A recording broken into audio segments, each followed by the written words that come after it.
los mantenimientos preventivos. Entonces voy a estar revisando muy bien cómo estructuran su presentación, ¿ok? Ya presentaron una vez, ya recibieron retroalimentación, ya vieron algunos que no presentaron muy bien, qué tipo de comentarios les hice. Entonces, para que estructuren, se tomen su tiempo para estructurar su presentación. Las presentaciones no van a ser, ya mandaron sus diapositivas, pero bueno, yo no escucho, no está su discurso. Hoy vemos licitación, terminamos de ver cuestiones de la licitación el jueves. El jueves también revisamos las tareas una de las tareas que están pendientes, que es la de la licitación, que es para el jueves. El viernes ya sé que les reviso el proyecto, les voy a estar haciendo examen oral. Y el 25 va a haber una plática sobre licitaciones, pero va a ser a las 7 de la noche. Entonces les pediría que estuvieran pues en la plática. Y yo creo que ese día lo dedico a revisar proyectos. Entonces ese día en el horario de clase estarían trabajando en el proyecto. El 27 vemos cómo vamos con los temas, si hay algo pendiente. Y si no hay algo pendiente, vemos seguridad eléctrica. Y entonces estarían, no me acuerdo cuándo se acaba el semestre, pero creo que como a mitad de junio, ¿no? ¿Alguien sabe? ¿Quién tiene ahí el calendario de la mano? Creo que el 17. Me parece que son en 4 semanas. El 17 más o menos empiezan los ordinarios. Se acaba el 21 de junio. Entonces, todavía queda tiempo. Yo lo que quisiera darles, van a exponer su mantenimiento preventivo, les voy a pasar un artículo más sobre cuestiones de instalaciones, de calidad, de cosas generales de ingeniería clínica. Los voy a poner en una carpeta, de hecho ya está la carpeta, pero está vacía. Y ustedes lo seleccionan, entonces es igual, quien escoja primero, pues con ese se queda.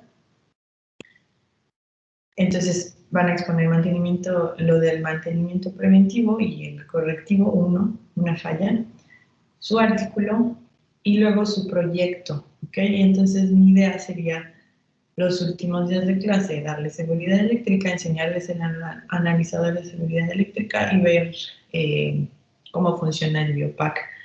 A veces yo en este curso les daba pues una introducción a lo que era instrumentación básica, que era potencial de acción, ISG, pero yo creo que no lo vamos a ver esta vez. Y pues ya eso es lo que nos faltaría para terminar el curso. Entonces, sobre su proyecto, igual se va a terminar, va a ser la última entrega. Igual van a presentar, pero va a ser una presentación muy corta, tipo 10 minutos, donde en 10 minutos me muestren la funcionalidad de su interfaz, como si estuvieran vendiendo la interfaz, ¿no? Como un producto que ya está listo, qué ventajas tiene, y entonces yo se las voy a criticar en el sentido de las limitaciones que encuentre o preguntas que les haga que pues tal vez sean elementos que les falten, pues ustedes tendrán que justificar de forma adecuada porque no las tienen, no pueden decir no me alcanzó el tiempo, ¿sí? O sea, es una situación en la que imagínense que ustedes están ofertando un producto, ¿sí? Entonces no pueden decir no me alcanzó el tiempo de diseñarlo, entonces tendrán que pensar bien los elementos que no alcancen a implementar, como justifican que no están. Entonces les estaré evaluando eso en el sentido de una presentación formal, como si ustedes estuvieran ofreciendo esa interfaz como producto, no a estudiantes, sino a alguien más que quisieran que, por ejemplo, se las comprara o algo así. Otro comentario que les quería hacer era en ese sentido de, ustedes ya han visto, algunos, si entraron a los webinars de Drager, pues ya vieron tres webinars de ventilación, de monitoreo y de anestesia. Y bueno, la plática anterior que tuvimos, que era de pues, cirugía refractiva, pues de alguna forma les estaba explicando el funcionamiento del equipo, qué ventajas tiene, etcétera. Entonces, eran, digamos, presentaciones por expertos que se los dan a un público que en teoría sabían a qué público se enfrentaba, ¿no? Entonces, el comentario que quiero hacer es que ustedes analicen de esos 4 ejemplos que han tenido, pues quién ha dado una mejor presentación, quién realmente se ha visto que domina el tema. En teoría, yo no entré a la de monitoreo, pero en teoría supongo que también lo dio alguien que se ha dedicado mucho tiempo a esa parte. Entonces se los dieron 4 expertos en esa rama en particular, entonces quiero que evalúen en ese sentido de, pues esos 4 ejemplos, qué capacidad tenían de transmitir la información, de explicarla adecuadamente, de responder preguntas. Ellos obviamente prepararon su presentación, entonces también se puede analizar la forma en la que estructuraron su información, qué tan bien elaborada estaba su presentación, etc. Y quiero que lo tomen como ejemplos de cuáles fueron presentaciones que a ustedes les parecieron adecuadas y cuáles tenían algunas limitaciones. ¿Por qué? Porque son personas que se dedican a eso, ¿sí? No creo que haya sido la primera vez de ninguno que era la primera vez que daba un tipo de plática de ese tipo, ¿no? Y entonces deberían de tener cierta habilidad para exponer el tema, deberían de tener dominio del tema, dominio completo del tema, y obviamente la habilidad para transmitir la información, explicarla de forma adecuada y obviamente responder preguntas. Entonces, yo no sé cómo estuvo la de monitoreo, pero sí creo que podrían ustedes hacer un buen contraste entre ventilación, anestesia y la de toda esta parte de tecnología relacionada a la oftalmología. Y entonces, tómenlo en ese sentido. Si ustedes se dedican, llegan a ser especialistas de producto o simplemente los mandan a hacer una capacitación o se dedican a la investigación y tienen que hacer una presentación o por hacer el destino también se dedican a la docencia o presentan en algún congreso, ya sea que sea de tipo científico o sea comercial, etcétera. Comercial en el sentido que presentan tecnología.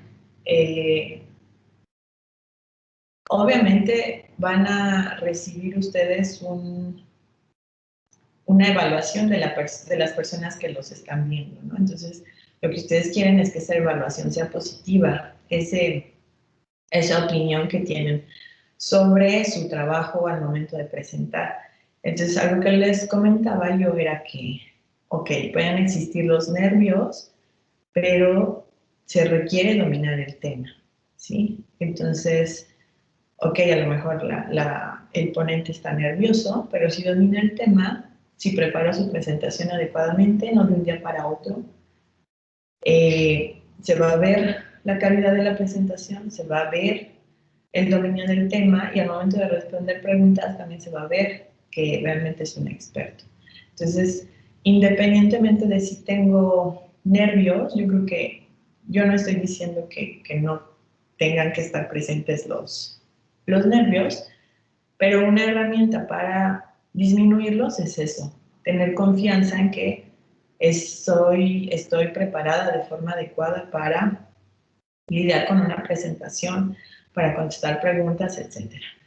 Si yo sé que no domino el tema, que me pueden preguntar varias cosas que no sé cómo contestar, que puse información de varias diapositivas que en realidad no sé qué es, o sea, si me preguntan no voy a saber contestar, pues obviamente los nervios que yo puedo tener al hablar al público se van a incrementar por el hecho de enfrentarme a situaciones que no tengo bajo control, ¿sí? Entonces, por eso muchas veces les mencionaba que yo entiendo que se pongan nerviosos, pero no van, ok, sí entiendo que a lo mejor alguien se pone nervioso y se le puede olvidar la información, pero si yo realmente practiqué, yo realmente preparé ese olvido de la información, las probabilidades de que se me olvide la información debería de disminuir, ¿sí?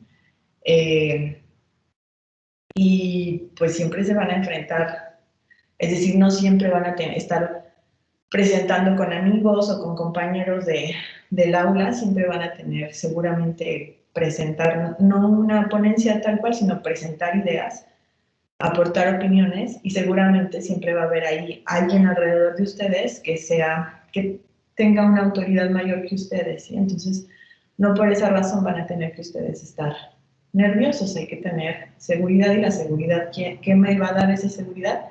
El que yo conozca el tema, que domine de lo que voy a hablar, ¿ok? Bueno, vamos a empezar con la clase y la parte de los eventos adversos. Lo dejamos para el final de la clase. Y entonces, ¿cuándo empezamos a los mantenidos? O sea, no escuché. Sí me...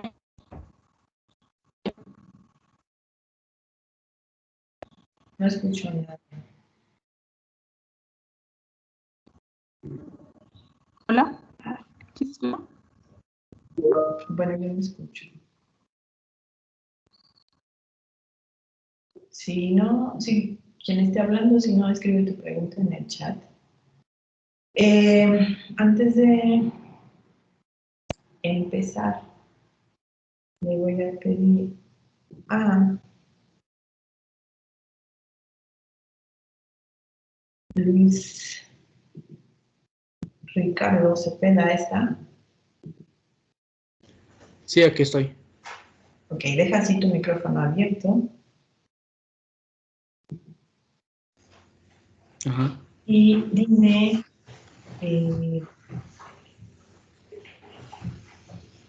al momento de hacer una evaluación de la tecnología médica y considerar aspectos económicos, ¿cuáles son todos los costos que se tienen que considerar? Pues el primero, el más claro, es el de compra. Otro sería, pues, por ejemplo, el de envío, el de instalación, también los de capacitación y también considerar los gastos que se puedan realizar para conseguir refacciones para realizar mantenimientos. Esos serían todos. No creo que son todos, pero son los que son los que más recuerdo.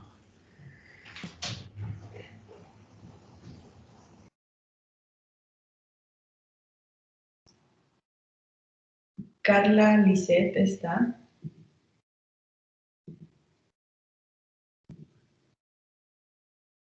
¿No está? ¿Padilla o Villafuerte, maestra? Villafuerte. Ah, sí. Deja tu micrófono abierto y entonces me puedes decir cuáles serían los pasos para realizar una evaluación de la tecnología. En 3.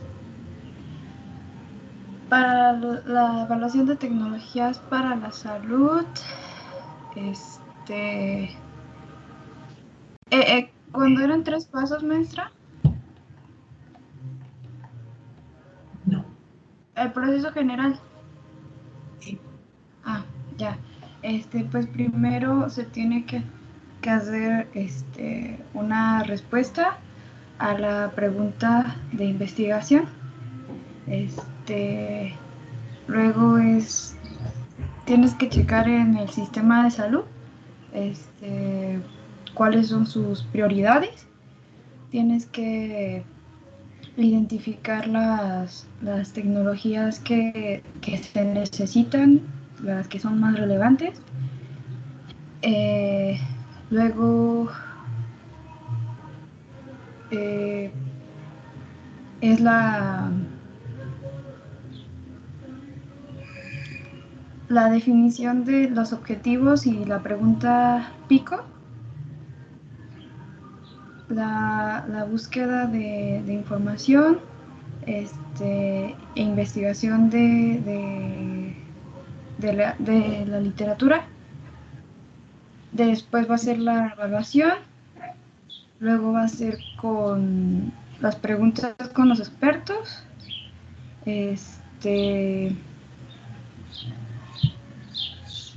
luego va a ser la evaluación del reporte y creo que ya son todos. Okay. Ahí en pantalla tienen un documento que así se llama el método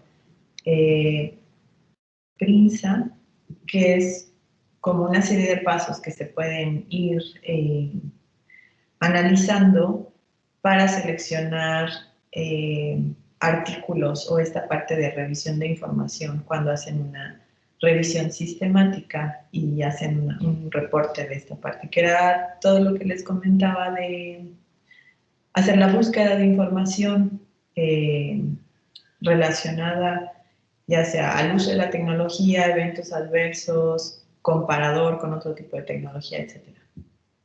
Entonces, aquí tienen este método, que es un checklist de todo lo que tendría que ir revisando en cada parte del artículo, en el título, en el resumen, en la introducción. Obviamente que esté muy claro la parte del objetivo y que se aborde toda la información de la pregunta pico, se le llamó aquí en la parte de CENETEC.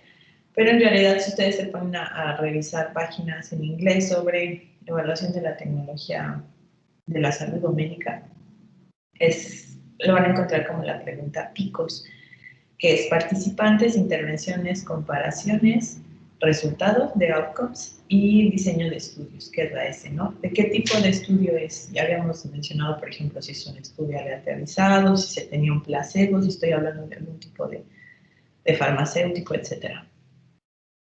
La metodología, ¿en qué aspectos debo de centrarme en la metodología?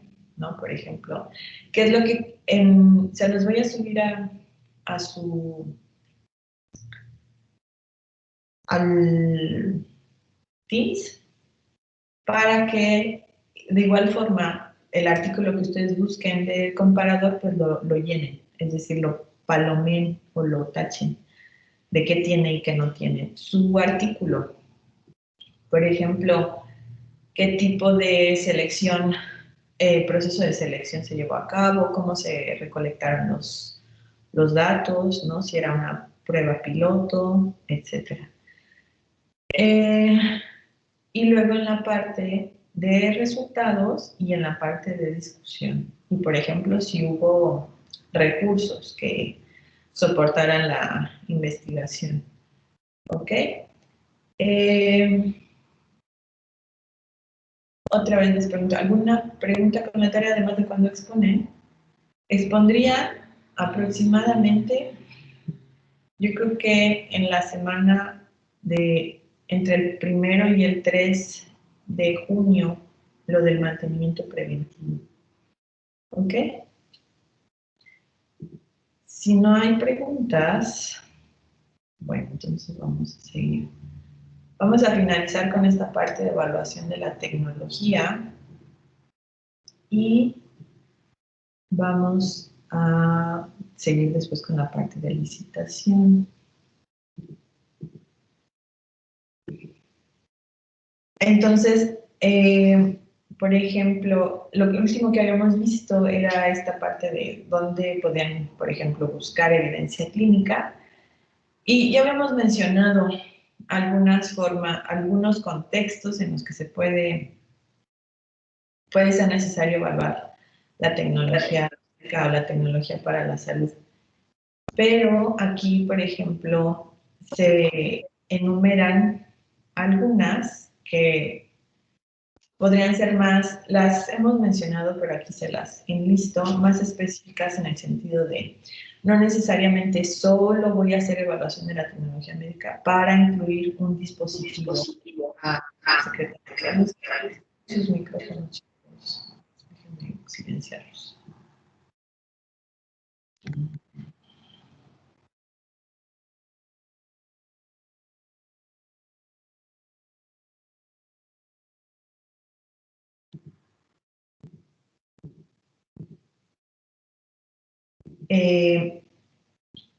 Entonces podría ser, por ejemplo, se necesitaría también una evaluación de la tecnología por un cambio rápido de la tecnología, si es que la tecnología va avanzando muy rápidamente y que estas nuevas funciones que se están implementando realmente son necesarias, pues entonces tengo que cambiar la tecnología. Impacto del dispositivo a nivel médico, a nivel clínico y de seguridad, es decir, por cuestiones de entrenamiento y de experiencia, por cuestiones de ciclo de vida del dispositivo médico, que era el ejemplo que les mencionaba de, ok, el equipo está llegando a su límite del ciclo de vida, tengo que hacer una adquisición de tecnología, pero tengo que evaluarla. Les voy a pasar, la próxima clase revisamos un documento sobre esta parte de qué pasos podría yo seguir para hacer nuevas adquisiciones, que lo que mencionaba es que no necesariamente tengo que hacer tan específica estos pasos de evaluación de la tecnología médica, que en realidad, ¿cuáles son los pasos de evaluación de la tecnología? Es los que mencionamos, ¿no? Son 6. Entonces, desde establecer cuáles son las características del dispositivo, ¿sí? Que incluye principio de operación, cuestiones de mantenimiento, cuestiones de refacciones, cuestiones de seguridad, etcétera, establecer comparadores, etcétera, todos esos pasos.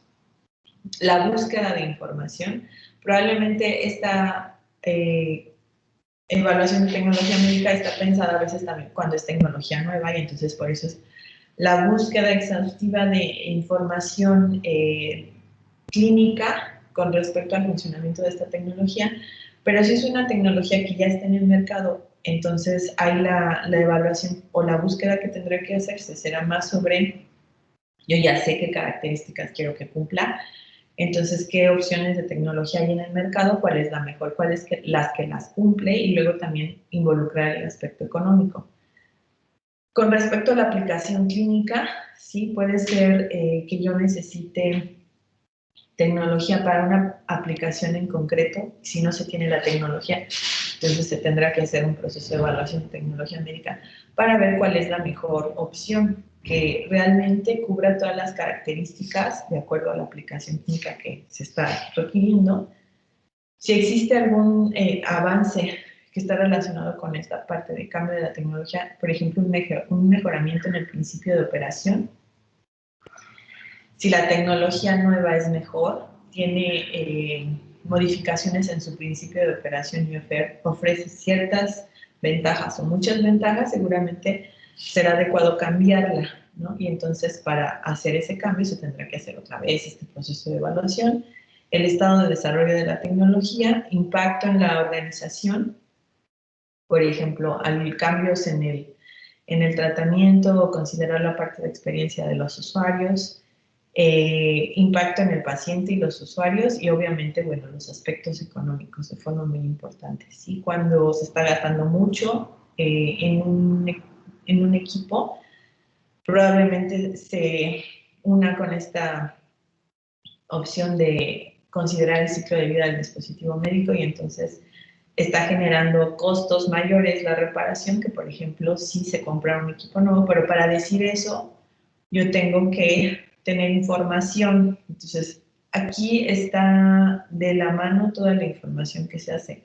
Se recaba del uso de la tecnología, por ejemplo, dentro de un hospital que está relacionado con esta parte de tecnovigilancia y gestión de la tecnología. Y obviamente hacer la investigación adecuada para decir, ok, comprar este equipo nuevo me cuesta tanto, pero otra vez, los costos no solo es la compra, es la instalación del equipo, las instalaciones hospitalarias, si las requiere, si requiere un espacio con características particulares, el traslado del equipo, los mantenimientos, el personal que va a estar atendiendo la tecnología. Si hay un departamento, ok, pero les pagan a la gente que está en el departamento de ingeniería médica. Si va a tener que ser servicio externo, refacciones, consumibles, desde el consumo de luz, consumo, por ejemplo, si hay consumo de gases, consumo de líquidos, etcétera, todo lo que lleva a la operación de la tecnología. ¿Sí? Entonces, no solo es la compra, tendría que hacerse una evaluación de realmente cuánto me cuesta, por ejemplo, mantener el equipo un año y cuánto me costaría mantener el equipo que está fallando continuamente un año, para yo poder decir si se requiere, o 6 meses, ¿no? Por ejemplo. Se requiere realmente o sería más beneficioso cambiar la tecnología. Y aquí está un cuadro donde está la parte de reglamentación de tecnologías sanitarias, que esto es obligatorio, es una función que tiene, los dispositivos médicos tienen que pasar, ¿sí? Si no, simplemente no están en uso en hospitales ni se pueden comprar si no pasan la regulación sanitaria, que tiene que ver con la parte de seguridad, con la parte del funcionamiento y también la eficacia, considerando dispositivos médicos de forma general, que se acuerdan que vimos la clasificación, por ejemplo, para COFEPRIS, que incluye varios, no solo equipo médico. Después la evaluación de tecnologías sanitarias, pues es para evaluar cuestiones como la efectividad clínica, cuestiones éticas, sociales y también referentes a la organización.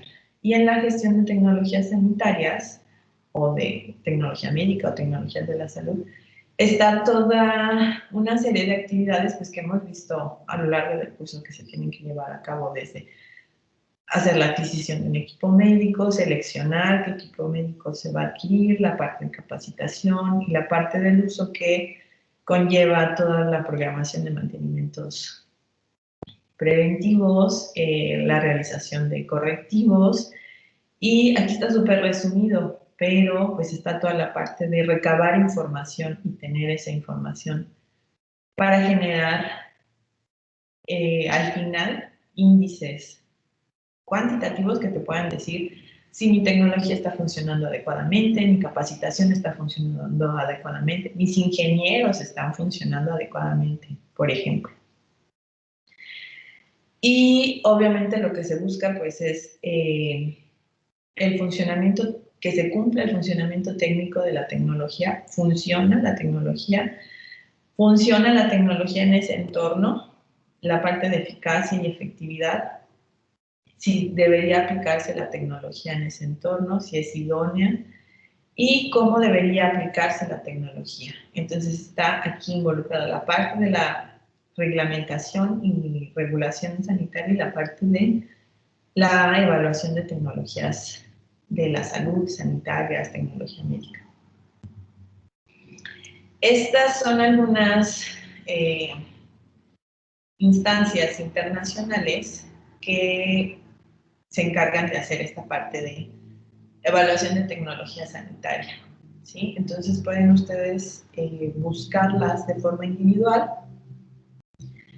y ver información que ya sea para la parte mundial, por ejemplo en la OMS, la parte de cómo se lleva a cabo, si hay cuestiones particulares para llevar esta evaluación en Europa, Pero si se ponen a revisar los sitios de estas páginas, se van a dar cuenta que en realidad lo que hace Cenetec pues es algo muy similar, ¿sí? Todas estas instancias llevan a cabo pasos muy semejantes sobre cómo hacer la evaluación de la tecnología médica o la tecnología sanitaria.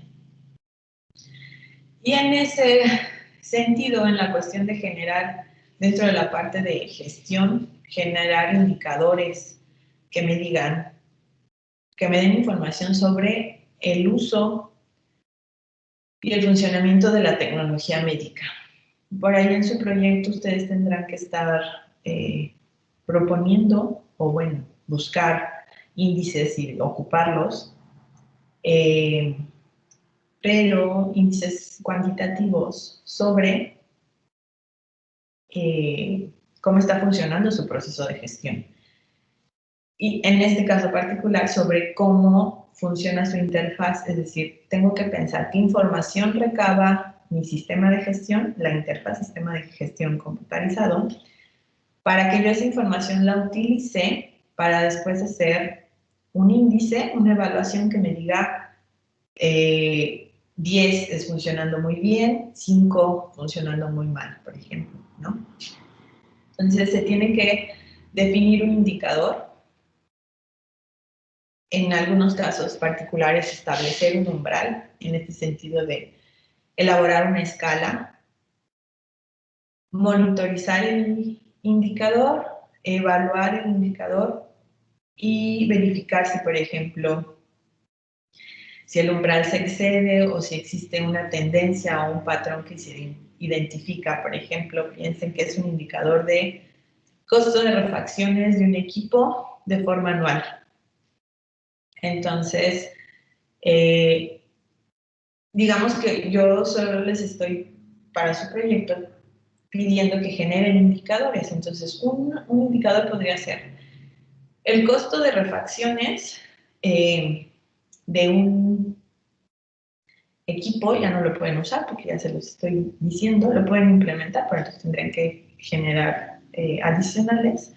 El costo de refacciones por año de un equipo. Entonces, este índice puede ser tan específico, o sea, tan como solo esto, o puede ser muy general. Es decir, yo podría decir, mi interfaz yo puedo manipularla para que seleccione cuánto gasté en refacciones para este ventilador con este número de serie en este periodo. Por ejemplo, 6 meses, 1 año, 5 años. O yo puedo también generar la información de cuánto se gastó en refacciones para todos los ventiladores del hospital, todos, ¿no? En este periodo de tiempo. Yo selecciono el periodo de tiempo. O cuánto se gastó en ventiladores solo de terapia intensiva o cuánto se gastó en ventiladores solo de esta marca. Si se dan cuenta, todos son indicadores diferentes. Uno es sobre un equipo en particular, otro es sobre tipo de equipo, otro es sobre área y otro es sobre marca. Y yo los tiempos, lo ideal sería que yo pudiera manipular el tiempo, ¿no? Por ejemplo, 6 meses, 1 año, 2 años. O ustedes también, podría también ser el índice específico para 1 año, ¿sí? O por año, por ejemplo, te da el costo de refacciones anual. Y entonces ustedes ya tienen todos esos índices, pero lo que quieren ver es, por ejemplo, si ponemos la evaluación de cuánto me gasté en refacciones en un número de serie en particular, ese número de serie en particular tiene una marca y un modelo. Y entonces piensen que yo tengo esa misma marca y ese modelo, dentro del hospital tengo 10 de ese tipo y tengo 3 en un área, 2 en otra, etc. Y entonces yo podría hacer una gráfica, eso es lo que quiero, ¿no? Evaluar, obtengo mis índices y después quiero generar información a partir de esos índices, sacar conclusiones a partir de esos índices. Entonces yo puedo graficar cómo ha sido el costo de refacciones anualmente en todos esos 10 equipos con diferente número de serie, pero con la misma marca, con el mismo modelo, que están ubicados en diferentes áreas, ¿ok? Y ahí yo vería cuál tiene más refacciones, ¿ok? ¿Cuál gasta más refacciones, ¿no? ¿A cuál he tenido que instalar o cambiar más refacciones? Ok, me diría los de, por ejemplo, terapia intensiva. Esa es una información que estoy obteniendo a partir de mi sistema de gestión. Obviamente, ahí yo tendría que considerar o esa información mezclarla, por ejemplo, con ¿qué se les ocurre? Porque, ok, ¿en qué va a impactar que a lo mejor los de terapia intensiva usan más refacciones que, por ejemplo, los de que están imagínense que hay un ventilador en tococirugía, ¿sí? En realidad, ¿qué creen que suceda? ¿Por qué tengo mayor uso de refacciones y cambio de refacciones en un servicio con respecto a otro? ¿Qué creen que estaría influenciando esa parte del manejo de refacciones? ¿Qué crees que sea, Cecilia?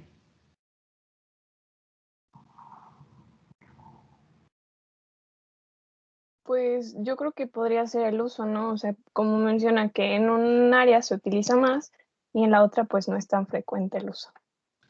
Ok, podría ser el uso, pero entonces yo tendría que pensar qué información obtengo de mi interfaz para decir, obviamente está siendo afectada por el uso que se le da a la tecnología. ¿Sí me explico? Entonces, en ese sentido, tienen que ir pensando en sus indicadores.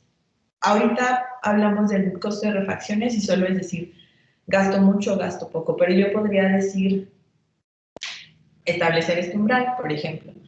Cada preventivo le tengo que cambiar todas estas consumibles y refacciones. Entonces, cada preventivo tiene pues un consumo establecido. Ese consumo monetario en consumibles y refacciones, pues yo lo establezco, por ejemplo, eso más un rango como mi umbral.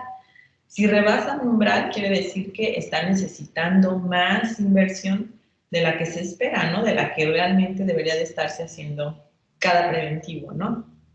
Y ahí obviamente considerar también los años que tiene el equipo, porque si ya han empezado a revisar sus mantenimientos preventivos, muchos manuales son muy específicos y te dicen, ok, en cada preventivo tendrás que cambiar, no sé, bueno, no, normalmente no. Por ejemplo, una celda de oxígeno, pero a veces más bien es por número de horas, o hay refacciones, por ejemplo, un regulador de presión en un ventilador se recomienda cambiar después de tantas horas de uso, ¿no? O te lo dan en años. Generalmente el indicador son horas de uso porque obviamente la parte de los años puede variar mucho dependiendo del uso. Es decir, yo puedo tener un equipo que tiene 5 años y está prácticamente nuevo porque casi no lo uso, y otro que tiene 1 año, pero tienen exactamente, por ejemplo, se encuentran en el mismo punto en el ciclo de vida. ¿Por qué? Porque el de 1 año lo utilizo muchísimo. Entonces, yo podría establecer mis límites de costo en base a eso. A cuáles refacciones necesito cambiar cada mantenimiento preventivo o cada cierto límite de tiempo, ¿no? Cada rango de tiempo.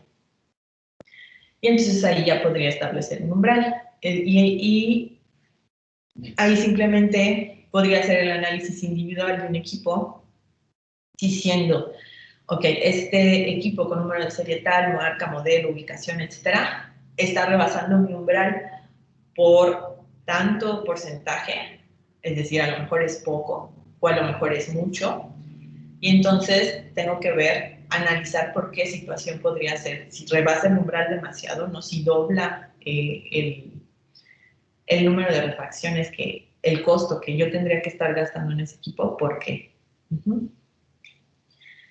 Que es esta parte de identificar la calidad del servicio que está brindando la tecnología, de las condiciones de la tecnología, y en ese sentido ver oportunidades de mejora, ¿ok? ¿ok?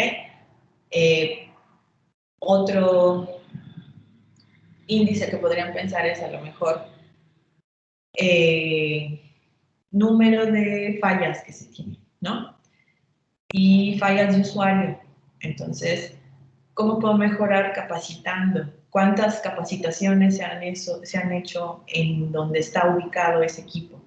Entonces, para eso es la generación de índices cuantitativos que me digan cuánto está funcionando mi sistema de gestión, las actividades de gestión que yo como ingeniero biomédico estoy realizando, qué tanto están funcionando adecuadamente y qué otras no están funcionando como yo quisiera, y entonces, ¿qué tengo que hacer para mejorar esos índices? Esa es la importancia de tener números. Yo puedo calificar mis actividades y decir, ok, están en un rango normal, es adecuado, o aquí tengo algo preocupante, entonces, ¿qué tengo que hacer? Que es la parte de implementar un plan de acción.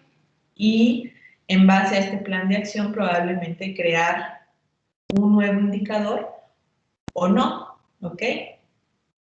En este punto es en el que ustedes tendrán que pensar qué indicadores tienen a partir de la información que están solicitando.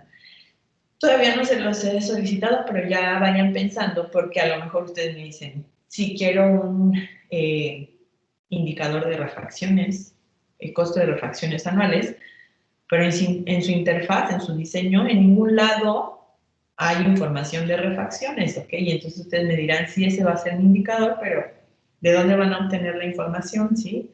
La información se las tiene que dar su sistema de gestión. Preguntas con esta parte de generadores o generación de indicadores cuantitativos pues del funcionamiento o la gestión de la tecnología médica.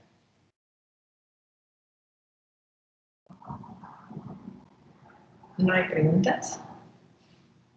Bueno, entonces vamos a pasar a ver lo que es esta parte de licitación. Esta parte de licitación pues va a estar relacionado con la adquisición y compra de tecnología médica. En realidad no es solo de tecnología médica, vamos a ver ahorita que es un proceso que se lleva de forma obligatoria para estancias gubernamentales, para que todo sea transparente, ¿sí? Y no se dé pues un mal uso de los recursos, en este caso de los recursos públicos. Y entonces tiene que ser esta parte pública, tiene que ser transparente. Ahorita vamos a ver qué caracteriza a este proceso. Es un proceso que está regulado por leyes, por un marco jurídico, etcétera. Y vamos a ver cuáles son los pasos para hacer una licitación. Este proceso de licitación lo va a hacer, por ejemplo, dentro de un hospital. Lo podría hacer el Departamento de Ingeniería Biomédica en conjunto con el Departamento de Compras. En un hospital privado probablemente no se dé esta parte de la licitación, o probablemente sí, no a lo mejor con todos los pasos así como muy cuidados, pero algo parecido en el sentido de, ok, yo quiero comprar algo, entonces le envío a los posibles compradores que quiero y que ellos me den sus ofertas. Pero para la parte de recursos públicos, sí son pasos muy particulares que se deben de cumplir, de lo contrario, si no se cumplen, el ofertante queda descalificado. Y entonces, esta parte se debe hacer una previa evaluación de las necesidades del hospital, que es aquí dentro de la evaluación, pues está esta parte de evaluación de la tecnología médica. Ok, ya no sirve mi equipo de rayos X portátil, el hospital requiere uno forzosamente. ¿Qué requerimientos específicos y mínimos necesita tener el equipo de rayos X portátil? ¿Ok? Eso se tiene que establecer. ¿Para qué? Para dar a conocer esta parte de requerimientos de la tecnología digital. Entonces, en esta parte de la convocatoria, se lanza una convocatoria pública donde se dice el hospital tal, el Instituto Nacional de Pediatría, o Secretaría de Salud a nivel república, o el IMSS, o el ISSSTE, etcétera, etcétera.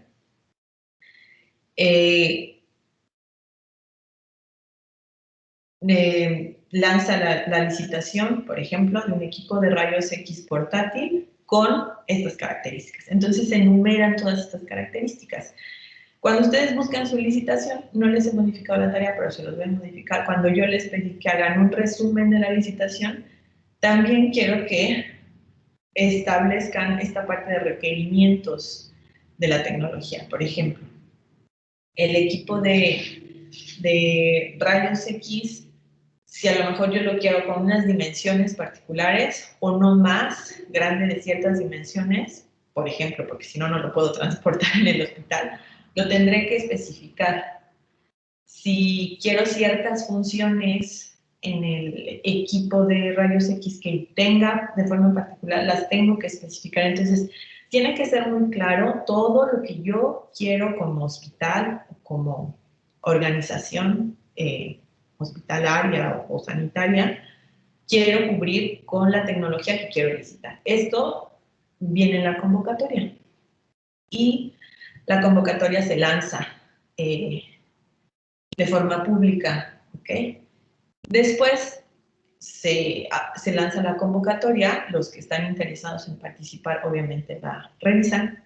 Hay quien se encarga de esta parte de, por ejemplo, en todas las empresas, pues están obviamente continuamente revisando, y además de que se sabe, ¿no? Se va a lanzar la licitación de esta tecnología o de todas este tipo de tecnologías a nivel nacional para Secretaría de Salud, ¿no? Entonces, todas las empresas que están interesadas en participar tendrán que revisar la convocatoria. Entonces, dentro del campo biomédico están ambas partes que están trabajando mucho. La parte que tiene que hacer la licitación, que obviamente es un trabajo que no es de un día para otro, para decir cuál es la necesidad del hospital y qué es lo que necesita que cubra la tecnología para que se supla la necesidad del hospital. Entonces, generar esta convocatoria tiene que ser un proceso cuidadoso, donde no se me pase ninguna característica importante, ¿cierto? Y también se debe de buscar, pues obviamente que sea, es decir, no poner, es decir, que no esté básicamente orientada a esa tecnología, que tiene esa función bien particular y que ninguna de las otras tiene. Entonces, que podría ser el caso que se dé una licitación así, pero eso no se busca. Ese es el trabajo. Y luego de la otra parte, por ejemplo, de la empresa que quiere participar, pues está la evaluación de la convocatoria, revisar que mi tecnología cubra esos requerimientos y además tengo que revisar cómo estoy con la competencia. Es decir, generalmente a nivel de empresa, pues se dedican a tecnología en particular. Y entonces, si es un ventilador pediátrico, yo ya sé quién va a competir conmigo, ¿no? Por ejemplo, yo, empresa que distribuye y vende ventiladores, entonces tengo estos, imagínense que tengo 2 modelos pediátricos y yo sé qué otra empresa pues también vende algunos otros ventiladores pediátricos de otra marca, etcétera, con qué funciones. Pero entonces, ¿por qué tengo que conocer la competencia? Porque tengo que saber, pues obviamente, qué posibilidades tengo yo sobre esa tecnología, y eso lo tengo que hacer evidente, pues obviamente en mi propuesta. Si en la convocatoria hay algunos requerimientos que no son claros o que no se entienden, o por ejemplo, mi tecnología no cubre particularmente este requerimiento, ¿puedo participar o no puedo participar? Esas preguntas se hacen en la junta de aclaraciones. A veces para la junta de aclaraciones se mandan previamente las preguntas de parte de los que están ofertando, de las empresas, a la institución que está licitando. Entonces la institución ya sabe qué información necesitan y eso pues obviamente les brinda la oportunidad de preparar su respuesta, la respuesta más adecuada. Si, por ejemplo, hay cuestiones que a lo mejor sería difícil tomar la decisión en ese momento de no saber la pregunta previamente, pues entonces, sabiendo la pregunta previamente, se puede consultar toda la parte de quién elaboró la licitación y toda la parte también legal para que no se incumpla alguna ley. Y obviamente de lo que se trata es que la convocatoria no se modifique. Es decir, de lo que se trata es que si una empresa no tiene algún requerimiento específico, pero si tú como licitante dijiste, este requerimiento específico lo tengo, no tendría, bajo circunstancias muy particulares, que modificarse. ¿Por qué? Porque eso de alguna forma estaría beneficiando a la empresa que no tiene ese requerimiento. Y además, si tú como licitante pusiste ese requerimiento, pues lo pusiste por alguna razón. Por eso esta parte de el trabajo previo para emitir una licitación debe de hacerse de forma detallada, cuidadosa, pensada. Después es la junta de aclaraciones, que obviamente o se mandan las preguntas previamente, los participantes en la licitación obviamente ya saben que tienen que enviar sus preguntas de forma anticipada. Eso podría establecerse en la convocatoria. En la convocatoria también vienen fechas particulares, tal fecha será junta de aclaraciones, entonces la obligación de los participantes, pues obviamente si quieren aclarar alguna duda, tendrán que asistir. Después está la parte de la visita a las instalaciones de la empresa, es decir, el licitante, el que quiere comprar, el que quiere adquirir, va a las instalaciones de la empresa. ¿Para qué? Para cerciorarse de que sea una empresa verídica, además de que obviamente se dé cuenta de que pues, la empresa está en forma, de que sí realmente hace venta de equipo, por ejemplo, o que es representante exclusiva de una marca y que no sea pues una empresa fantasma, ¿no? Por ejemplo, que se da el caso. Y después se da el envío de propuestas. Igual está una fecha específica, así como la entrega de su tarea, con un horario específico particular. Entonces, si tú como empresa que quieres participar no envías tu propuesta en tiempo, no la enviaste, o sea, no te dan oportunidad de, me pasé 30 segundos, me pasé 1 minuto, simplemente el sistema no te da oportunidad de enviarlo. Entonces, aquí es lo importante de que ustedes sean responsables pues, de hacer su trabajo. Imagínense que ustedes están a cargo, están dentro de una empresa y están trabajando para participar en una licitación y a ustedes les tocó ya finalizar la propuesta y la tienen que enviar y no la enviaron a tiempo. ¿Ustedes qué creen que les va a pasar, no? Entonces, por alguna razón son las entregas en tiempo y en hora definidas, ¿ok? Se da el envío de propuestas, esta fecha y horario es establecido, viene la convocatoria. Después se hace la apertura de propuestas en el grupo encargado de evaluar las licitaciones hace la apertura de propuestas. A veces, en estos pasos, por ejemplo, de apertura de propuestas, hay testigos, ¿sí? Terceras personas que sirven de testigos para hacer esta apertura de propuestas. ¿Por qué? Porque hablamos de que es un proceso transparente, que tiene que ser transparente, legal.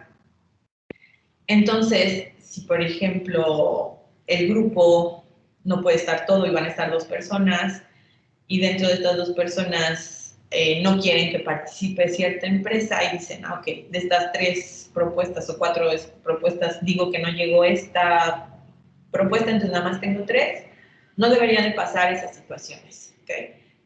Entonces, por eso, a veces en esta etapa hay testigos. Además de que todos los pasos van siendo, se llenan documentos estableciendo, por ejemplo, si hizo la visita a instalaciones, realizaron la visita a tales personas de la empresa vieron el recorrido y todo se establece en documentos, ¿ok? Después está la parte, ya que abrí las propuestas, ya sé, ok, tengo 5 propuestas de empresas que quieren obviamente venderme, se hace la evaluación técnica y económica. Entonces aquí otra vez es trabajo de parte del grupo que está licitando. Tiene que primero evaluar si todos los requerimientos que yo pedí en la convocatoria se cumplen. Si no se cumplen, pues simplemente no sigo con la evaluación. ¿Por qué? Porque eso estaba establecido en la convocatoria, entonces queda descartado.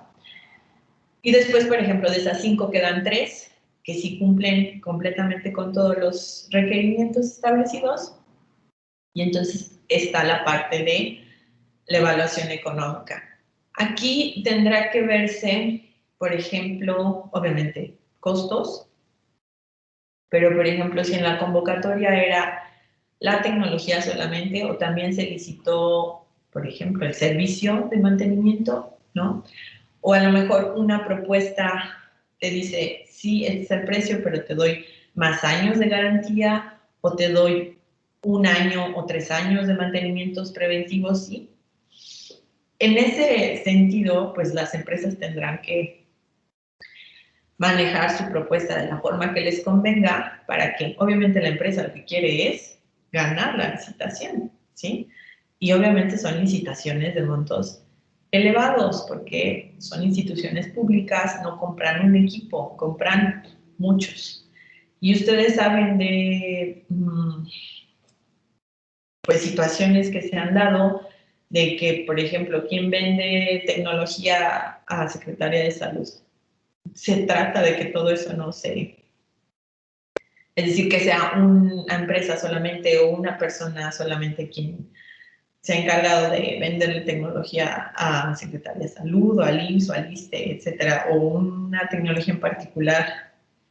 Eso debería de no suceder, ¿sí? ¿Por qué? Porque por eso se da este proceso de que sea abierto a que muchos participen y que la selección sea, pues, para la mejor propuesta técnica y económica, obviamente. Una vez que ya se decidió cuál es la propuesta ganadora, se da una adjudicación de contrato. Otra vez se reúne los licitantes con los participantes, se comunica quién ganó la... Puede ser reunión o puede ser se publica la propuesta ganadora y entonces esta empresa ganadora se hace el evento de adjudicación de contrato, se especifica exactamente qué rubros establece el contrato y, bueno, se firma, que es la parte del acto de pago. Esta parte de licitaciones públicas, pues obviamente, por ejemplo, ustedes las pueden revisar. Esta es del 2019, pero ahorita la podemos buscar para este año. Y entonces ustedes entran ahí a la parte de sitios gubernamentales y ver qué está en licitación actualmente, por ejemplo. Antes de pasar a las siguientes diapositivas, les voy a... ¿Sí tienen la levantada mano, Fabián? ¿Levantada la mano? Sí. Doctora, yo tenía una duda acerca de, por ejemplo, si yo fuera un concesionario de la licitación y yo viera que ninguna de las empresas cumple con los requisitos que yo quiero para cumplir la obra o algo, ¿qué es lo que se debería hacer? ¿O se tendría que abrir otra convocatoria nueva en algún otro lugar? ¿O simplemente se buscan otras empresas o se invitan a más empresas. Si no hay quien cumpla, la licitación se declara desierta. O sea, puede ser que nadie participe, ¿no? Entonces se declara desierta y se vuelve a hacer otro proceso de licitación. Puede ser que nadie lo cumpla y también puede ser que se vuelva a emitir la licitación. Ahorita vamos a ver casos particulares. Entonces, aquí está igual la definición. Otra vez, ustedes vean aquí la página, es una página del gobierno. Y entonces aquí les dice que es un proceso o un procedimiento administrativo que tiene un fin particular y entonces, obviamente de lo que se trata es llevar ciertas acciones que le den validez al objetivo final, que es la adquisición de un bien, ¿ok? Porque puedo licitar, por ejemplo, la universidad para comprar cosas, debería de emitir licitaciones, ¿sí? Porque es una universidad pública. Entonces, es un procedimiento administrativo que está regulado por normas administrativas. ¿Y cuál es el objetivo? Seleccionar a una persona física o moral para realizar un contrato. Y obviamente, ¿quién va a ganar? La selección recae pues en quien ofrezca las mejores condiciones, esta parte de la evaluación técnica y económica. Entonces, tiene una naturaleza jurídica, ¿ok? Es decir, su resultado jurídico no va a ser una alteración patrimonial o financiera, sino simplemente la elección de un contratante por la administración, por la institución que está licitando, ¿ok?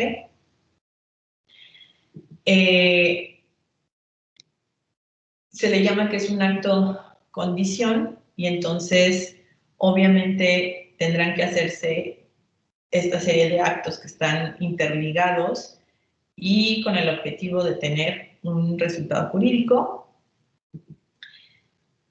Y bueno, se establece que la licitación pública debe, o más bien no debe confundirse con el contrato. O sea, debe de ser muy claro el contrato que se establece y que esta parte de licitación es preliminar a llevar este acto de contrato, ¿ok? Entonces, la adjudicación, que es cuando se dice tú ganaste, que es esta parte de como la etapa de la licitación, pues se otorga por el servidor público para celebrar ya el contrato, ¿ok?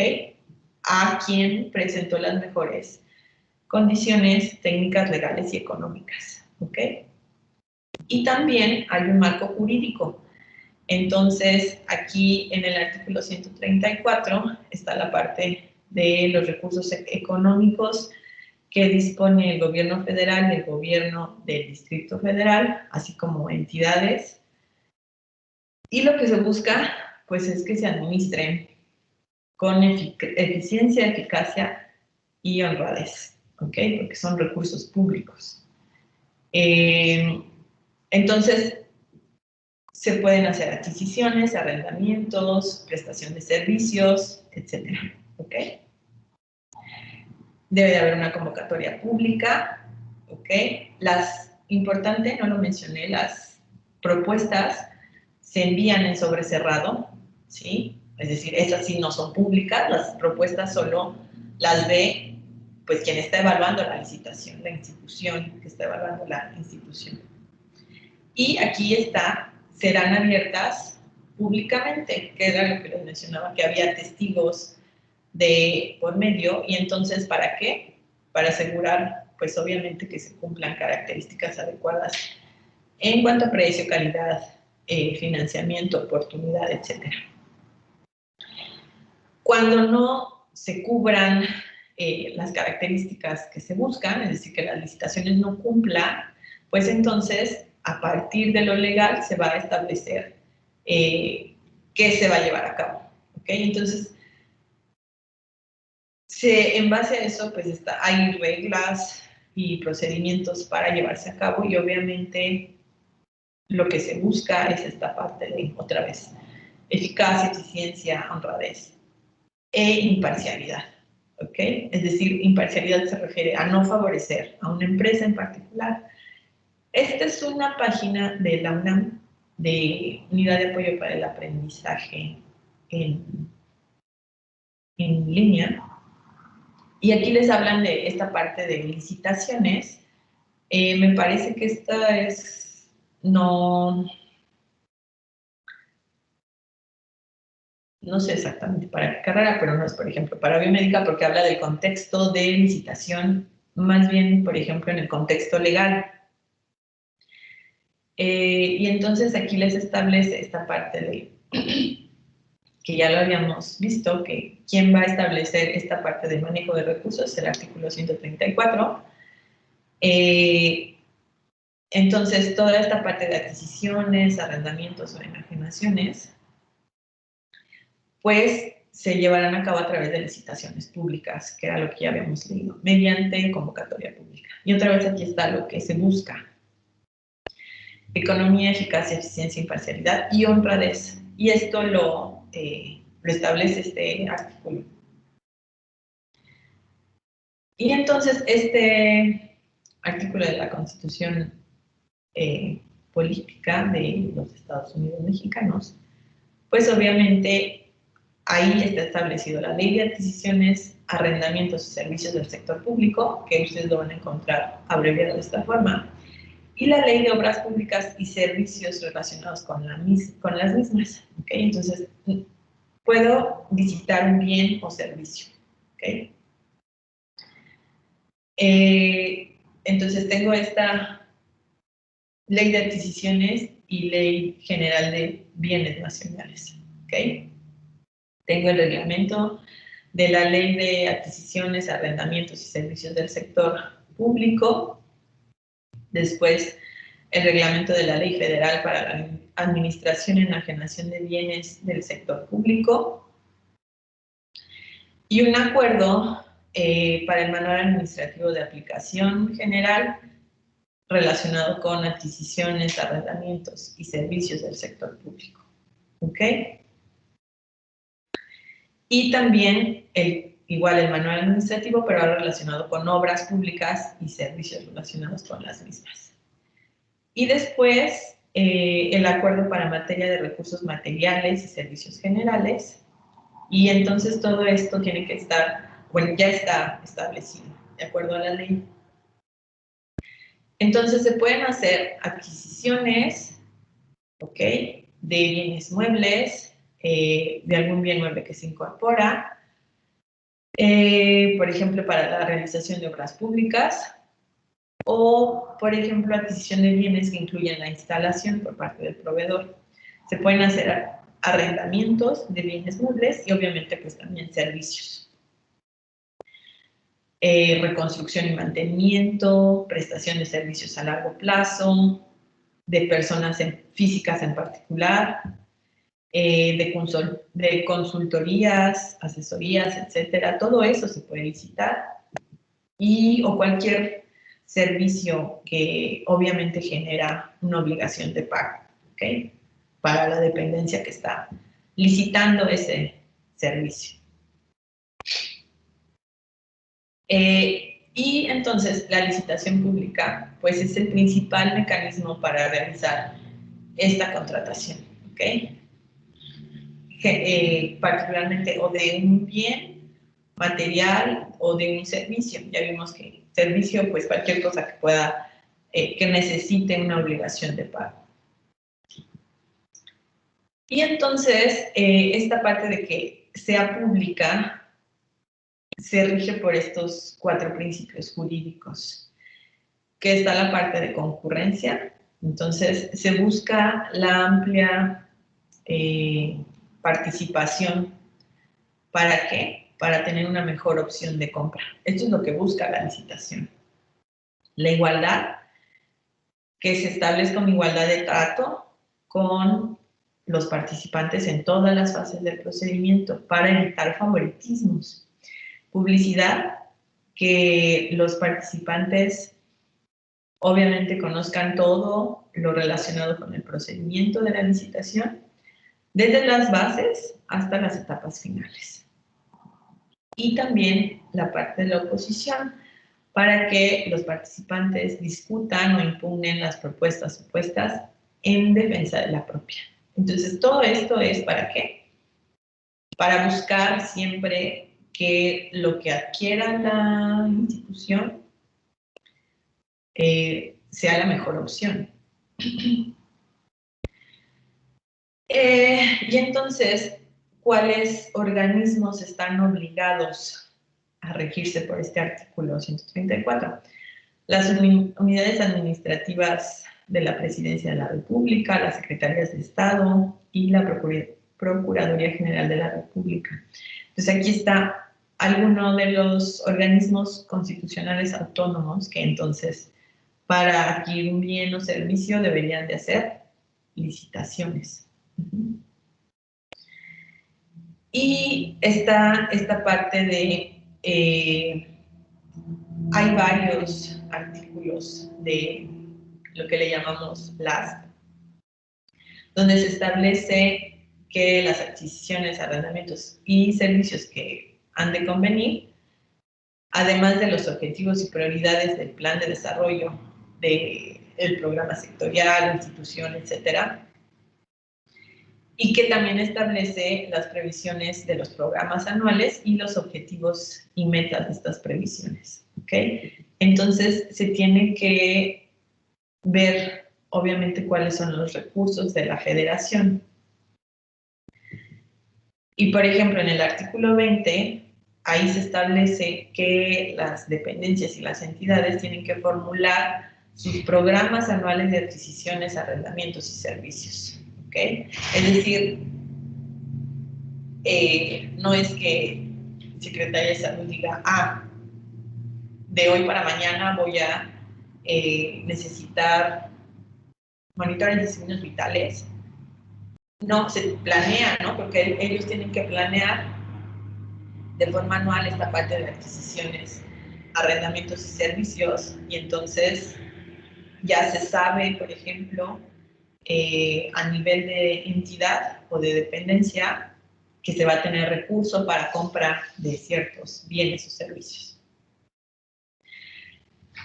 Y en este artículo 26 se establece que se pueden dar contrataciones, en este sentido de adquisiciones, arrendamientos y servicios, a través de licitación pública, invitación a cuando menos 3 personas o adjudicación directa. Y ahorita vamos a ver qué es cada una de ellas. Licitación pública, ya vimos los pasos, aquí los vamos a volver a ver. Y entonces, obviamente, lo que se busca es asegurar toda esta parte de un buen precio, calidad, financiamiento, oportunidad, generación de empleo, etc. ¿Ok? Y obviamente lo que se va a buscar siempre es preferentemente la licitación pública, mediante una convocatoria pública y que el procedimiento sea abierto públicamente. Entonces, esta parte de licitación pública, por ejemplo, puede ser una licitación nacional o puede ser también una licitación internacional. Entonces, para la parte de licitación nacional, puedo tener adquisición de bienes, contratación y arrendamiento de servicios y, por ejemplo, especificar que solamente de nacionalidad mexicana. O puede ser también cubrir la parte internacional, la cobertura de tratados, donde se especifica que puede ser nacionalidad mexicana y extranjeros de países con los que el país, México, tenga un tratado de libre comercio, ¿okay? Con capítulo de compras gubernamentales, es decir, no cualquiera. No le puedo comprar a cualquier país, solo que exista, que esté dentro de este tratado de libre comercio, que es bajo licitaciones internacionales, bajo la cobertura de tratados, o pueden ser internacionales abiertas, ahí sí, cualquiera que sea el origen de los bienes a adquirir y de los servicios a contratar, ¿ok? Pero siempre que previamente se haya realizado una licitación de carácter nacional declarada, por ejemplo, desierta. Entonces puede ser que se declara desierta, puede ser que incluso se vuelva a emitir otra licitación, se vuelva a declarar desierta, y entonces lo que se diría probablemente se puede decidir internacional bajo la cobertura de tratados o internacional abierta, ¿no? Porque nadie en México pudo satisfacer la licitación.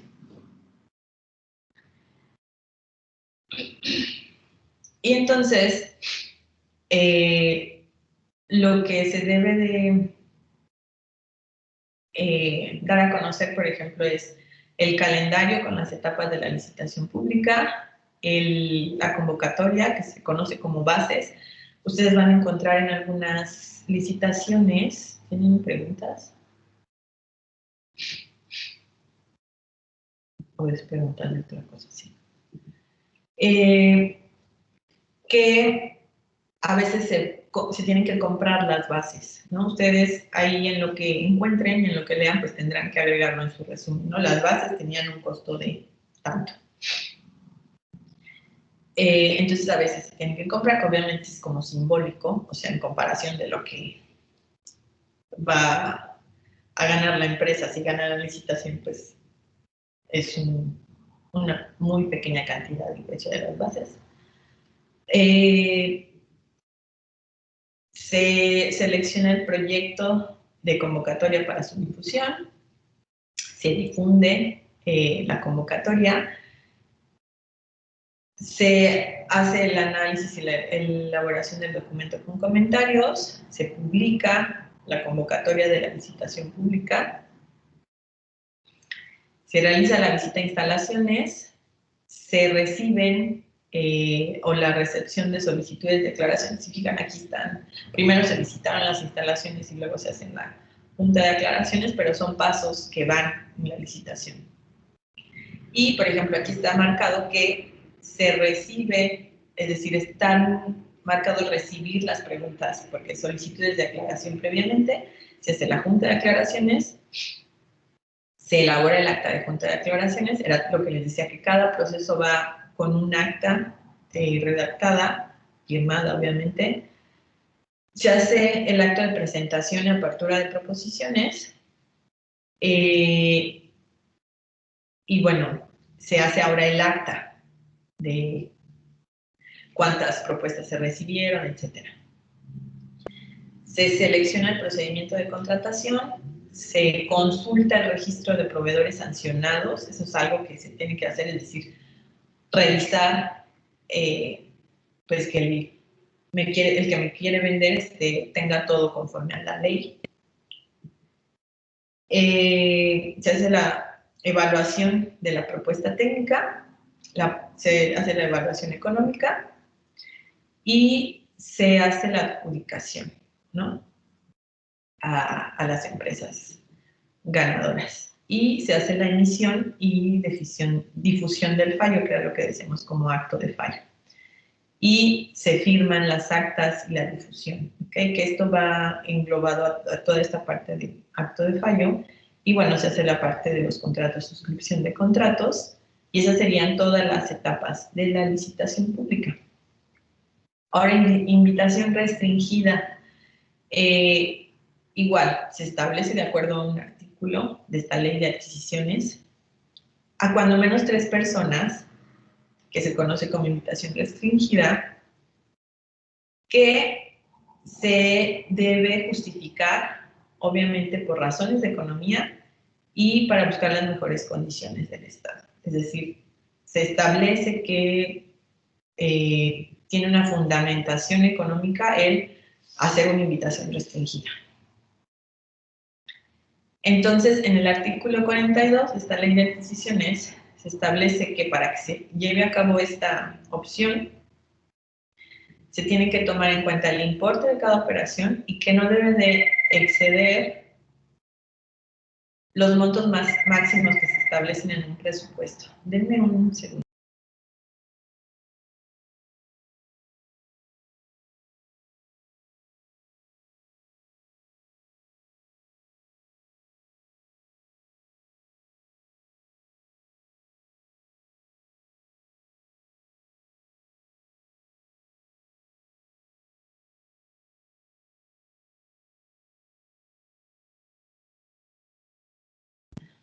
Perdón. Y entonces aquí se establece en este artículo que no se pueden exceder estos montos del presupuesto de ingresos de la federación, ¿no? Para cada ejercicio fiscal. Entonces, esto se conoce como techo presupuestal de forma anual para la contratación, es decir, de alguna forma está restringido cuando tú puedes hacer esta invitación restringida, sino para que, si no, probablemente se descontrolaría, ¿no? Para todo hago invitación restringida y otra vez se daría esta parte de, pues, no ser imparcial. Entonces, por eso, en el artículo 42 se establece esta parte de, tiene que estar dentro de un techo presupuestal anual. Y entonces, esta contratación debe estar completamente fundamentada en lo que se establece en el artículo 41. Y ahí se establecen estos criterios de economía, eficacia, eficiencia, imparcialidad, honradez y transparencia. ¿Y ya cuáles son los pasos? Se da el acreditamiento de la excepción, que ahorita se los pongo, creo que sí lo tenía por aquí. Ahorita lo vemos, que es eso de excepción, donde se establece por qué se va a dar esta invitación restringida, elaboración de calendario de invitación, el registro de proveedores, se verifica el registro de proveedores sancionados, se hace la elaboración y difusión de la invitación, se puede sí o no hacer la visita a instalaciones, es optativo, en la licitación no es optativo, se reciben las solicitudes de aclaración, se hace la junta de aclaraciones, también es optativo. Si se hace la junta, pues se hace el acta y se hace el acto de presentación y apertura de proposiciones, se hace el acta, da el resultado de la evaluación técnica y económica y se da el acto de fallo, se suscriben los contratos y, bueno, se selecciona el procedimiento de contratación y se termina el proceso. ¿Cuándo es invitación restringida? ¿Cuándo es adjudicación directa? Pues cuando no se puede realizar un procedimiento de licitación pública. Ahorita les voy a pasar un documento. Por ejemplo, la adjudicación directa, ¿cuándo procede? Cuando se declara desierto un segundo procedimiento de invitación, es decir, se hace licitación, no, nadie participa, se hace otra vez licitación y nadie participa, entonces se puede decidir hacer adjudicación directa. O, por ejemplo, si la invitación restringida queda desierta, ¿ok? Y después es decir, se hizo una licitación pública, después hizo una invitación, quedó desierta, se hizo una invitación restringida, quedó desierta, y entonces ahora ya no se hace otra invitación, sino que se procede a la adjudicación directa. Es decir, la invitación restringida y la adjudicación directa no se pueden hacer como primera opción, sí tienen que estar plenamente justificadas de por qué no la primera opción es una licitación. No se describe en la ley de adquisiciones, por lo que se puede considerar un procedimiento de contratación no regulado, ¿ok? Pero aquí están cuáles más o menos serían las etapas: el dictamen de procedencia de excepción, la notificación de adjudicación directa, se le solicita documentación al proveedor adjudicado y ya, ¿ok? Obviamente se busca que los procedimientos de contratación sean transparentes. Les voy a pasar, un segundo, un comunicado que dio, bueno, esta parte es la parte de, ahorita se las comparto, de excepciones a la licitación pública y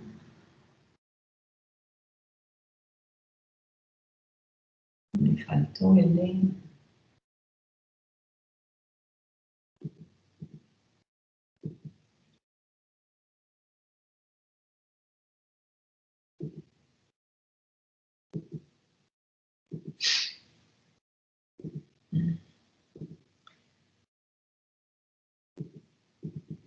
Está la emisión del diario oficial referente, no, este no es, pero referente a la parte de adquisiciones de ventiladores de COVID. No me acuerdo si es solo de ventiladores o recursos relacionados con COVID, que se los quería enseñar, pero ahorita se los busco. Esta es la parte de las excepciones a la licitación pública. Y entonces, estos son párrafos tomados del diario oficial, ¿ok? Y entonces aquí está establecido, por ejemplo, qué establece esta parte de las excepciones a la licitación pública, ¿ok? Que era lo que se les mencionaba como que se establece la forma de, se justifica exactamente por qué no se hace una licitación pública. Y en este es un documento que es una guía práctica de compras públicas, y aquí está muy bien englobado muchas cuestiones relacionadas con la licitación. Entonces, ¿qué instrumentos normativos se deben de conocer? Otra vez aquí les menciona los principios básicos, que son los que ya mencionamos. ¿Cómo saber qué bienes adquirir y qué servicios contratar? Que está esta parte de, pues, que se tiene, esto es lo que se debe de hacer previo a emitir una licitación, ¿no? Diagnóstico de necesidades de compra, ver cómo está mi programa anual de adquisiciones, ¿sí? Arrendamientos de servicio, hacer una investigación de mercado, y luego determinación de los precios para evaluación de las propuestas. Es decir, yo licito, aquí también se menciona, y yo en base a mi presupuesto, es decir, no puedo emitir una licitación cuando sé que no tengo dinero para comprarlo. Es decir, yo como entidad que está licitando algo, sé en qué rango está el precio de lo que quiero licitar, cuánto más o menos me va a costar. Y obviamente sé que tengo presupuesto para eso. También está establecido qué condiciones existen para definir el procedimiento de contratación. Entonces está la parte de tipo de contratación, que era lo que ya vimos, que era licitación, invitación restringida y adjudicación directa. Está esta parte de excepción a la licitación, plazos mínimos, ¿sí?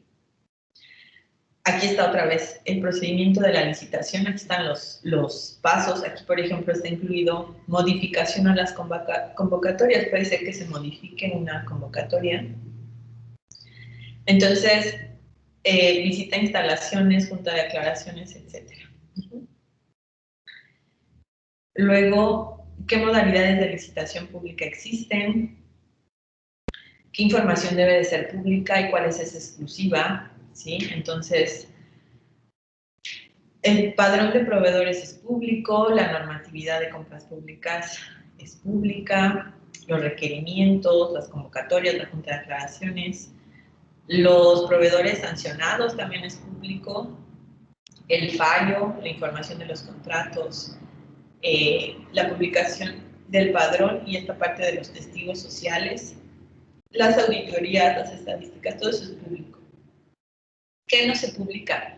Los precios de referencia, que es los que tiene, pues obviamente, la entidad licitante, que es como, ok, a partir, este precio es el que se tiene como referencia. Por ejemplo, si ustedes entran a la página de la CENETEC, ahí se tienen precios de referencia. Obviamente tampoco es público el presupuesto. ¿Por qué no puede ser público el presupuesto?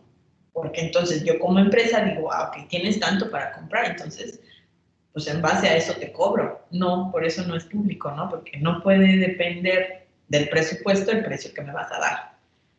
Las investigaciones de mercado y obviamente la evaluación de las propuestas. Eso no es público. Aquí está como tema también la participación de actores externos en los procedimientos de contratación. Y aquí está, por ejemplo, qué herramientas tecnológicas se usan para realizar todo este procedimiento. Y, por ejemplo, está Compranet.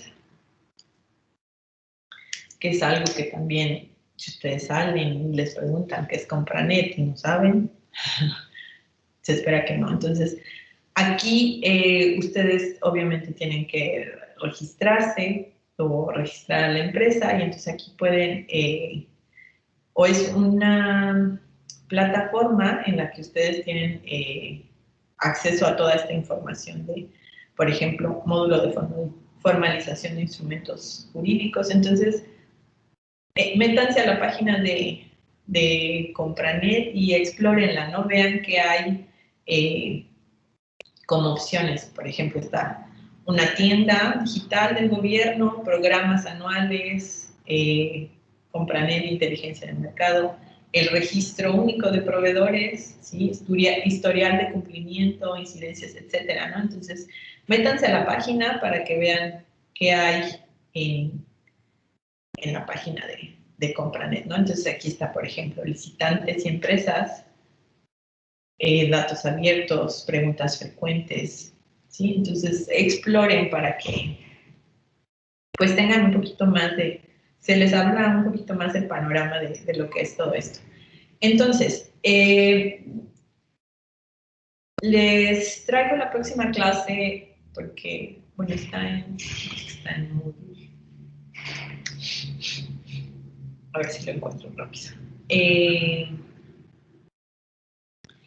Si preguntas hasta el momento,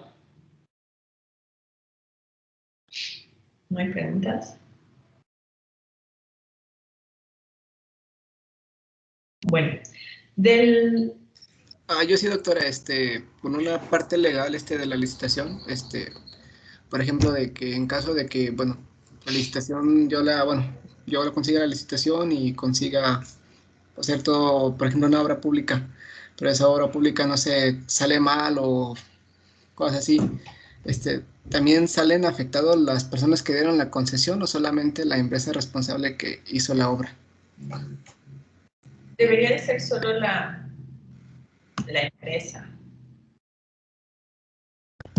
¿Y también hay multas ahí o ya es directamente sanción a cárcel o ya es parte más? Eso habría que revisarlo particularmente, que no les termine no me acuerdo. Ahí ya ven otra, no, que también no ven nada, ¿verdad? No. Ya. En esta sección me fui a lo de Compranet, pero falta esta parte de cómo garantizar adquisiciones apegadas a la normatividad, y entonces esta parte de inconformidades. Por ejemplo, una empresa puede emitir una inconformidad o una irregularidad, denunciarla. Está la parte de sanciones, auditorías. Entonces, aquí, por ejemplo, se establece y habría que evaluar pues, qué condición particular, por ejemplo, se está infringiendo y ver a qué sanción pues puede haber multas, puede haber cárcel también. Ahorita lo vemos rápido. Pero la idea es que este documento, por equipo, seleccionen algún punto, lo lean y lo discutamos. Yo voy a partir de los que ustedes discutan, yo les platico de otro. No podemos verla toda con detalle porque obviamente pues esto da para otro curso, ¿cierto? Entonces la idea es que conozcan de forma general que es una licitación, que hablemos de algunos puntos en particular más específicos de la licitación que a ustedes les cause curiosidad. Y obviamente o a lo mejor lo podrán ver en alguna optativa, o a lo mejor pues ya cuando salgan, ¿no? Que se dediquen a esta parte, pues ya tendrán que empaparse más de esto. Por ejemplo, esta parte, ¿no? Cómo rendir cuentas sobre la labor de compras públicas. Entonces, si quieren, vámonos a esta parte de sanciones, que es la 80.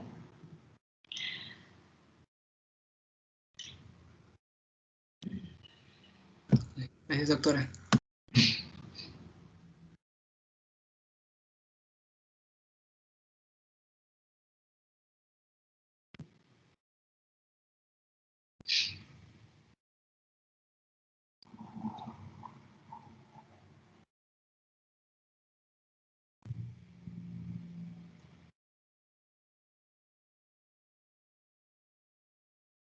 No lo vamos a leer, obviamente, pero así vamos a ver, por ejemplo, qué posibles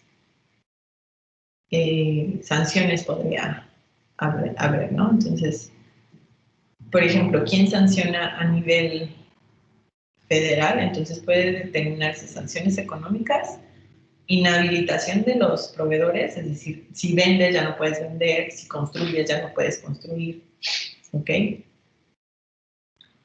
Y obviamente, pues se tiene que establecer que se infringe de la ley de adquisiciones, ¿ok?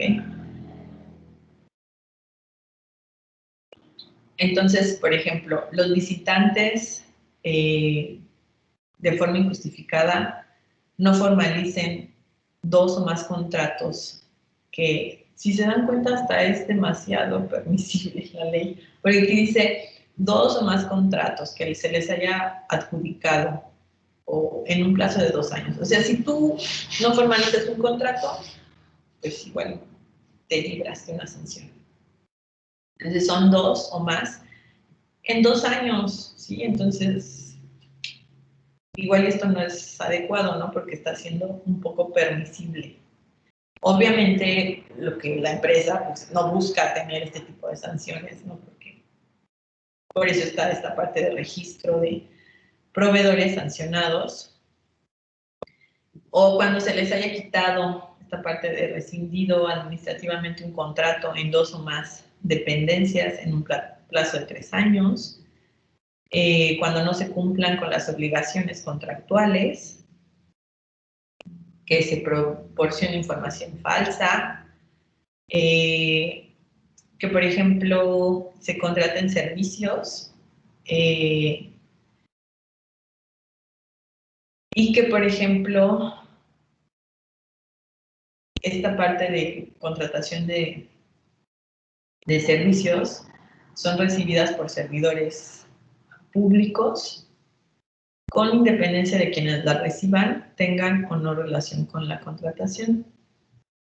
O, por ejemplo, aquellos también que se les compruebe que promovieron una inconformidad con el propósito de retrasar o entorpecer la contratación. ¿Okay? ¿Qué pasa? Si hay una inhabilitación, puede ser no menor a 3 meses ni mayor de 5 años. ¿Okay? Todo se publica en el Diario Oficial de la Federación y en Compranet. Y entonces, depende, por ejemplo, si son los daños o perjuicios con motivo de la infracción, o si hay un carácter intencional o no de la acción, la gravedad de la infracción y las condiciones del infractor. Y aquí está, por ejemplo, algún tipo de cómo pueden ser las sanciones. Pueden ascender hasta el 10% de los ingresos del infractor, o pueden ser, por ejemplo, sanciones a los coadyuvantes. Aquí les especifican la cantidad aproximada, o individuos que participen directamente, ¿ok? En representación o por cuenta de orden de personas morales, multas por reincidencia y prisión, ¿ok?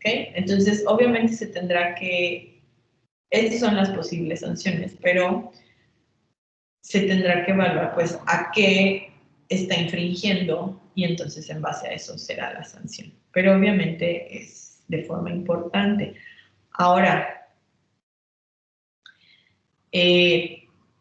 todo lo hace una empresa, ¿sí? La pregunta que tú me hacías, por ejemplo, de la parte de una empresa hizo una obra y si esa obra tiene algún imperfecto, ¿a quién se sanciona? En teoría debería de ser a la empresa, ¿sí? Y la empresa ya verá a quién hace proceder la sanción, ¿sí? Depende de la obra, porque obviamente pues la empresa también se protege, ¿no? Por eso también las empresas tienen, las obras también tienen seguros y hay documentos que van firmados, ¿no? Por encargados o responsables de las obras, etcétera. Entonces, todo debería de ser conforme a la ley y no debería de haber problema de determinar a quién se sanciona. Pero a veces lo hay.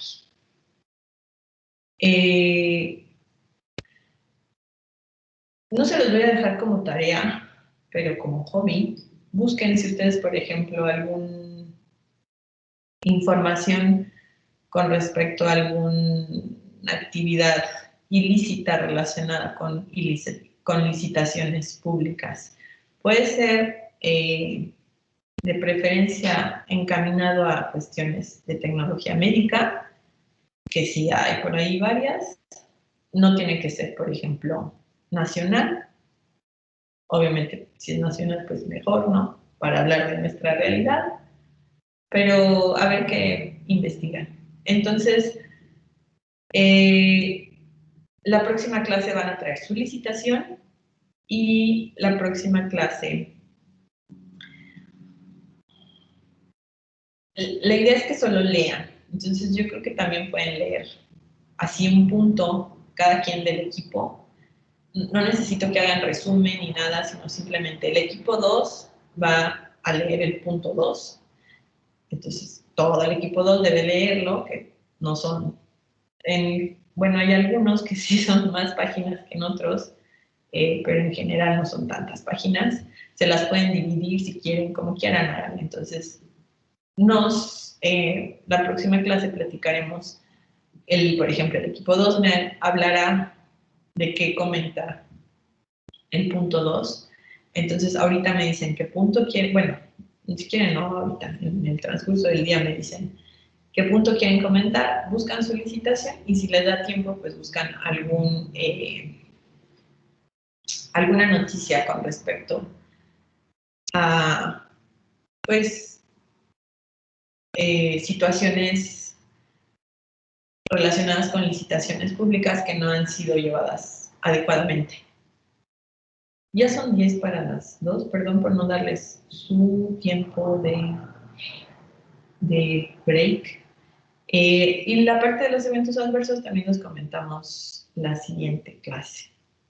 Preguntas, les dejo por aquí, bueno, los links de las páginas que revisamos para que si quieren ustedes los revisen con más detalle. Y aquí rápidamente, déjenme enseñarles esta parte de que fue el 27 de marzo del 2020. Y entonces, lo que les quiero relacionar que esta fue un comunicado, pues a partir de la pandemia, que es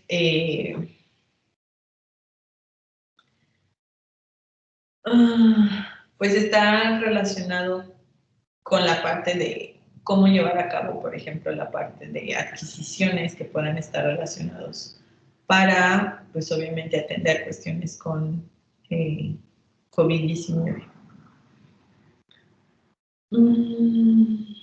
Entonces, decía específicamente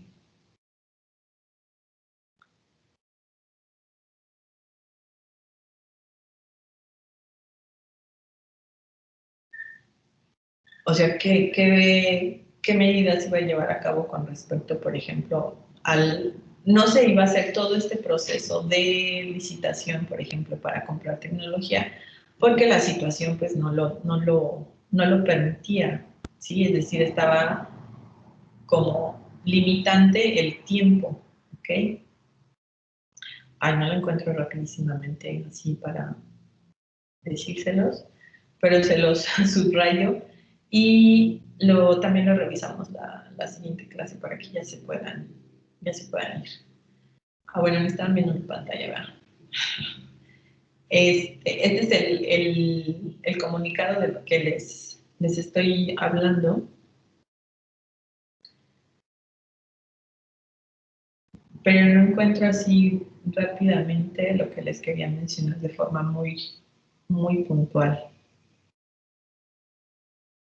Es esta parte, ¿no? Entonces dice, adquirir todo tipo de bienes y servicios a nivel nacional o internacional, entre los que se encuentran equipo médico, etcétera, que resulten necesarios para enfrentar la contingencia, sin necesidad de llevar a cabo la licitación pública, por las cantidades o conceptos necesarios para afrontarla. ¿Ok? Entonces, aquí está, pues, decretado. Entonces, por eso no se hicieron procesos de licitación, en este caso para adquirir este tipo de equipo médico, agentes de diagnóstico, etcétera, por la situación en particular, ¿no? Entonces, este sería, por ejemplo, una excepción, pero obviamente está estipulada en el diario oficial de la Federación. Entonces, esto fue emitido el 27 de marzo del año pasado. ¿Alguna pregunta? Bueno, si no hay preguntas, nos vemos el jueves. Nos vemos.